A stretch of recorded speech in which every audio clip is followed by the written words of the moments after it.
Bonjour à tous et bienvenue dans une toute nouvelle vidéo. Alors cet été, pendant les vacances, j'ai lu pas mal de livres et pas mal de romans d'ados et il y en a pas mal qui se déroulaient à la fin des vacances d'été et les protagonistes ils étaient au lycée, ils faisaient leur rentrée puis ensuite on les suivait tout au long de leur année scolaire. Et du coup ça m'a rappelé ce moment-là quand j'étais à l'école à l'époque, au lycée, etc. Et à cette époque-là on voyait plus l'année en année scolaire en fait, de septembre aux vacances d'été plutôt qu'en année annuelle en fait. Je sais pas si c'était pareil pour vous, mais en général on voyait plus l'année comme ça. Et je me souviens que du coup pendant l'été on faisait toujours plein de plans, en tout cas moi je faisais plein de plans sur l'année qui allait venir, mes objectifs, ce que j'avais envie de faire, etc. Et du coup je voyais un peu tout ce que j'avais envie de changer pour l'année scolaire à venir, ce que j'avais envie d'accomplir. Parfois on en profite pour se relooker, décider d'être enfin un bon élève, de pas rendre ses devoirs en retard, pour décider de s'inscrire à des nouvelles activités, un petit peu changer sa vie. C'est vraiment comme un nouveau départ en fait, vraiment l'occasion de repartir à zéro, de voilà commencer une nouvelle page blanche.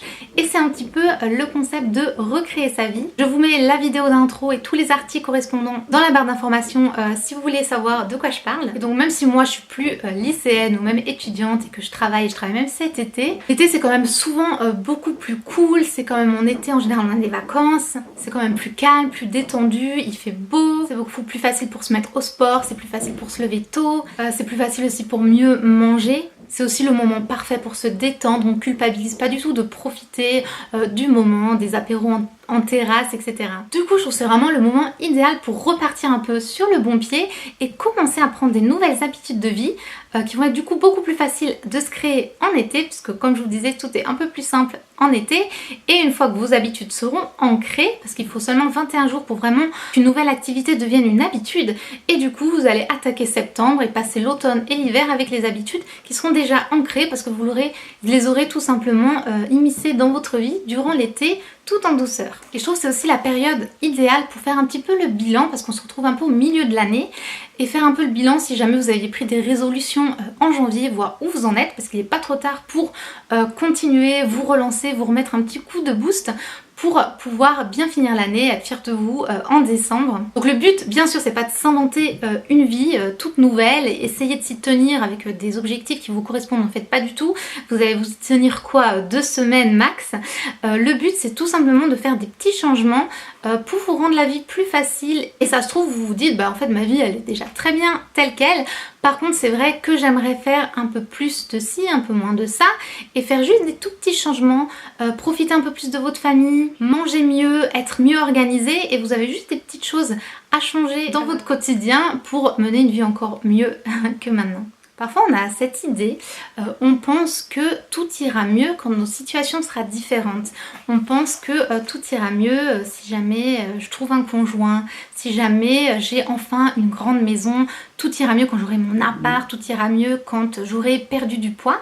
Et en fait on attend, du coup on attend que ça se réalise pour enfin vivre sa vie. Et en fait c'est vraiment dommage parce qu'en fait c'est complètement faux. Attendre que les choses nous tombent du ciel, bah ça n'arrivera pas. Et si on a déjà du mal à s'accepter soi-même, c'est pas le fait d'avoir un conjoint qui va nous aimer que tout à coup tout ira mieux. On va garder quand même nos séquelles et nos blessures.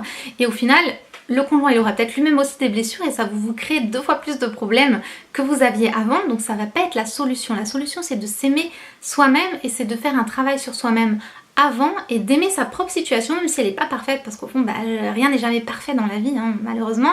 Il faut quand même accepter la situation. Le changement, la clé du bonheur c'est en fait votre façon de voir les choses, ça va être votre façon de réagir aux événements. Parce que si déjà vous n'êtes pas organisé quand vous vivez chez vos parents et que vous rêvez d'avoir votre appart et que vous dites cette fois ce sera parfait, bah non en fait une fois que vous aurez votre appart vous aurez 10 fois plus de responsabilités. Si vous n'arrivez déjà pas à gérer votre vie maintenant, ça va être 10 fois plus compliqué après.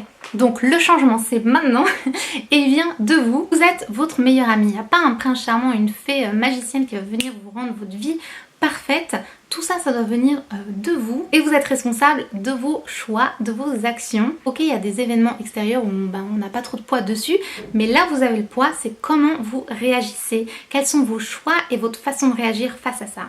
So speak life to the dead